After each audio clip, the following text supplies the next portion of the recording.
All right, so look, man, we got Australia's most violent celebrity. We about to check this out. Dude's name is Chopper Reed. It started off with a lovely disclaimer. You know what I'm saying? We go to hop straight into this. Make sure you sub to the channel. Make sure you like this video. And if you do like the video, let me know other stuff like this that you want to see me react to in the comments, and I'm going to get straight to it. But let's get into this. So, how would you describe yourself? What is the job or trade you've been doing for the last 10 years? Or more? Garbage disposal. Garbage disposal. A sanitary engineer. Oh, that laugh was evil. A sanitary engineer. I'm a very, very good shot. Would you like me to show you how good a shot I am? Yeah. All right, well, I'll get my young assistant, Trent. Grab that bottle. Get over there. Here we go. Show you? Okay. Want to show you? All right. Hold it up. What do you mean, grab that bottle and get over there? You want me to go put it down? Because I'm damn sure not just holding it, bruh. Like, there's no way. And it got to be illegal for you to do that to somebody. And she's just wild as hell for even sitting there. Like, no. Clear. Hang on, just see if the gun works first. Oh, the gun works nicely.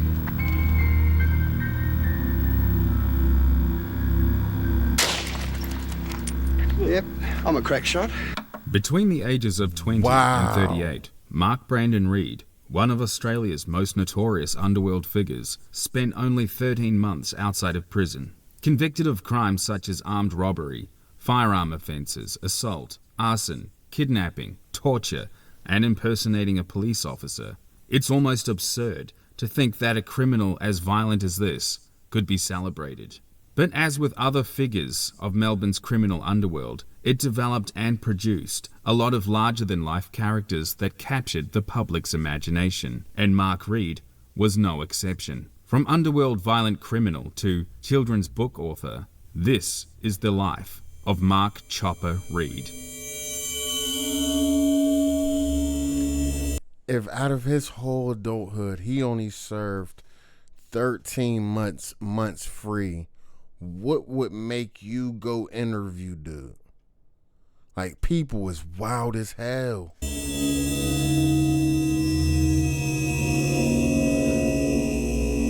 Welcome back to another episode of Melbourne's Criminal Underworld here on Shadow Matter. Today's episode is of Mark Brandon Reed, better known as Chopper, one of Melbourne's underworld's most notorious and violent criminals, not to be confused with comedian Heath Franklin's portrayal of Chopper on stage and screen. Ancient Greek philosopher Socrates once lamented, "Fame is the perfume of heroic deeds." And while Chopper Reed's deeds can certainly not be described as heroic, in the modern age of celebrities, we often admire and look up to those who seem unattainable or otherworldly. And with that, the crossover of criminal to celebrity, no matter how bizarre or strange, can be found. Ordinary humans who have extraordinary talents such as singing or acting, or the perception of superhuman abilities in the sports arena, often captivate our attention and admiration, and with that perception comes a sense of ourselves being quite ordinary or pedestrian by comparison. In short, celebrities are often regarded as otherworldly to us, godlike, alien, living outside the fringes of normal society. And it would seem that criminals, no matter how dangerous, can sometimes fall into this perception. Criminals already operate outside our everyday perception of law-abiding society. Think of a powerfully rich mob boss like John Gotti, or a serial killer like Ted Bundy, or even, to a lesser extent, mythical thief Robin Hood. We think to ourselves, if I did this, I'd be caught, convicted, and sent to prison, without so much as a footnote in the annals of Wikipedia history articles. Or perhaps our morals have us firmly fixed in the grounds of right and wrong, that when we hear or see these larger-than-life criminals, we can't possibly fathom how or why they would commit these acts. They seem foreign to us, alien, and yet strangely interesting.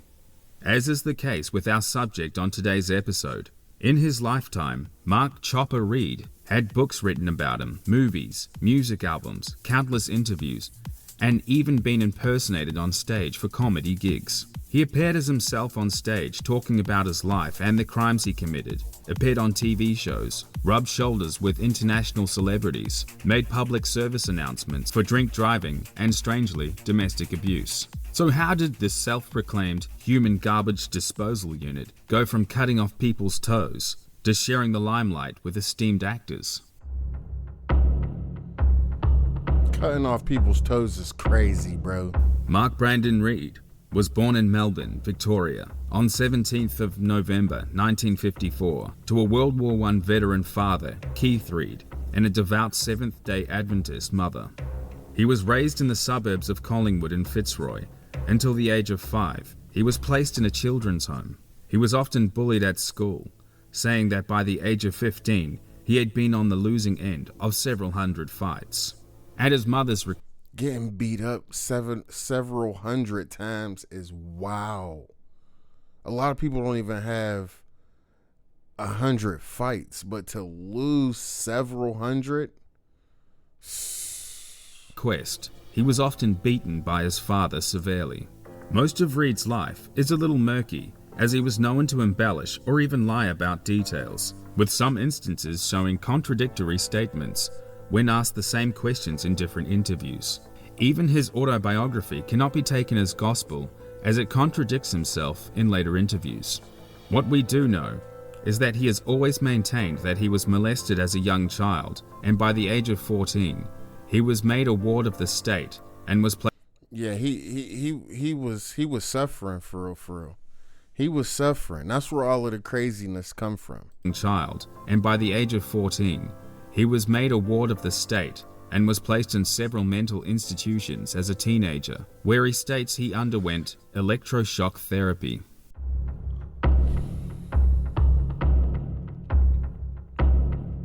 When he was still young, Chopper Reed was already an accomplished street fighter and the leader of the Surrey Road Gang, a hardened street gang with a notorious reputation for violence. He began his criminal career by robbing drug dealers based in massage parlors in the inner suburbs of Paran of Melbourne. It was in the late 70s and 80s that Reed became one of the most dangerous men in Australia. The Melbourne criminal underworld feared him, as he became the local version of an underworld terrorist. For many years, he saw himself as a street soldier who didn't care if he lived or died. He often implemented very colourful ways of torturing members of Melbourne's underworld, using bolt cutters to remove the toes of his victims. But more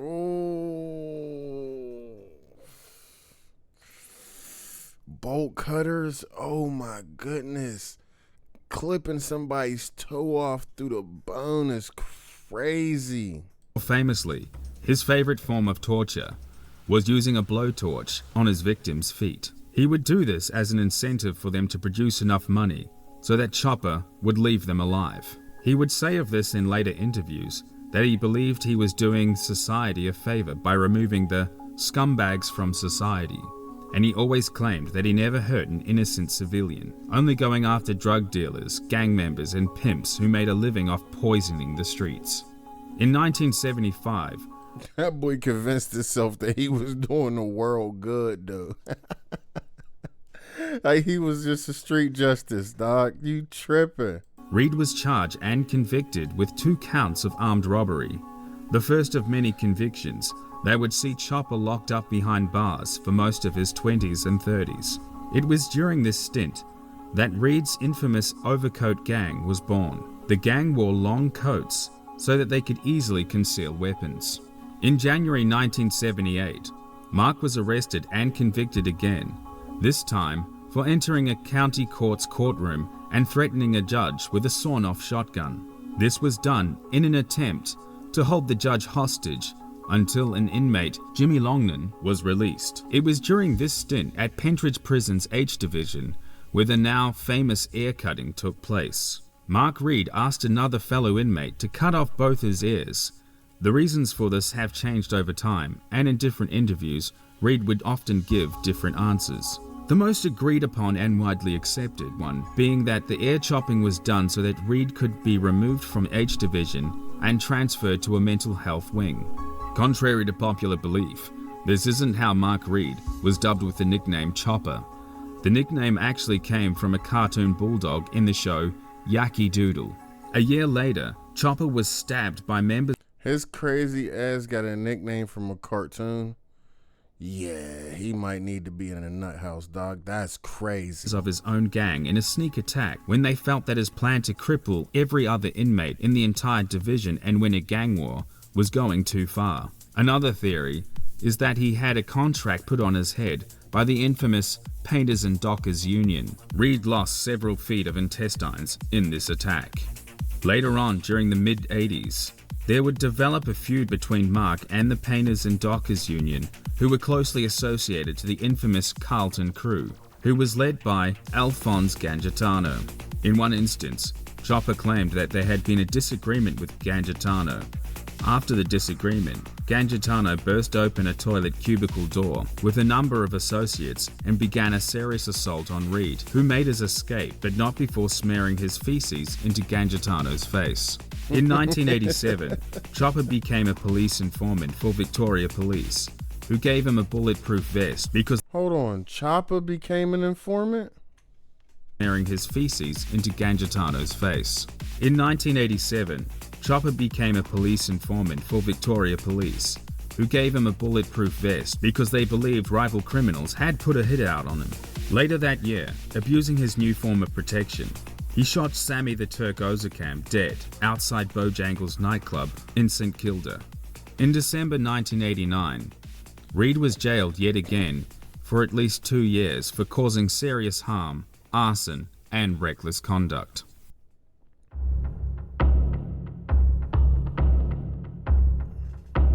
In November 1991, Chopper was released from what would have been his home for the last 16 years, Pentridge Prison, in Victoria, Australia. He moved to Tasmania and vowed to leave the life of violence and crime behind. Prior to his release, he was penning his own biography titled Chopper From the Inside. The book was released in December 1991 to critical and commercial success, making Chopper a quasi-celebrity and household name, with many media outlets vying to get exclusive interviews. His success and freedom were, however, short-lived. While living in Tasmania, Chopper was convicted of shooting a member of a local motorcycle gang, Sydney Michael Collins. What was the point of moving and vowing to change your life to go somewhere else and cause ruckus? The incident took place in Reed's car. A bullet was recovered from the back seat of the car that matched a gun found at Reed's house, and Collins named Chopper as the shooter. Reed had profusely denied the allegation and pleaded not guilty in court, believing he had been framed in a conspiracy laid out by the Carlton crew and Alphonse Gangitano. Reed was, however, found guilty of committing an unlawful act intended to cause bodily harm. He was sentenced as a dangerous criminal to an indefinite time determinate of the governor, legal speak for throw away the key. 2 appeals were made against the conviction in the mid-90s. These were, however, rejected. In 1995, Chopper Reed married Mary Ann Hodge, a tax department employee. The ceremony took place behind bars at Risdon Prison. The two later had a son together, Charlie. All right. So that just threw me all the way off. So he did all his time in jail. One of these crazy women falls in love with him from behind bars, marries him, and have a baby with him. How can you even have? I don't understand that. How you get pregnant by somebody that's in jail?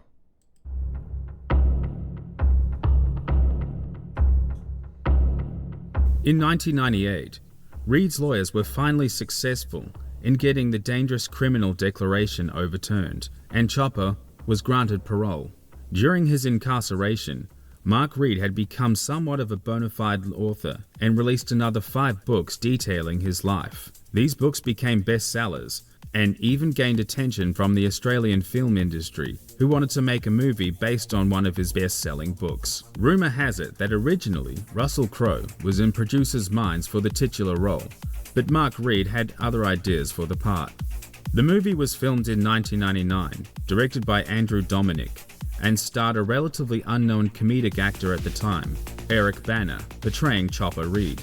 The film, titled simply Chopper, was released in 2000 and gained relative success in Australia and international critical acclaim. often cited as the role that put Eric Bana on the map. 2 years later, Chopper appeared in the Australian film Trojan Warrior. During all this success, it was however taking a toll on his personal life. In 2001, Chopper Read and wife Marianne Hodge divorced. Over the next decade, Mark Read released several more books, wrote poems, held art exhibitions of his own paintings, appeared in a few movies, toured Australia as a stand-up comic, and even released a hip-hop album. He became so widely known in Australia that he was even being parodied by comedians like Heath Franklin on comedic skits television show The Ronnie Johns Half Hour. In 2003, Chopper Read remarried his lifelong friend Margaret Cesar. The couple had a son, Roy. Continuing with his author roots, he released a children's book titled Hooky the Cripple. The book garnered Yo! Who's letting their kid read that? controversy as it was deemed too violent for young children.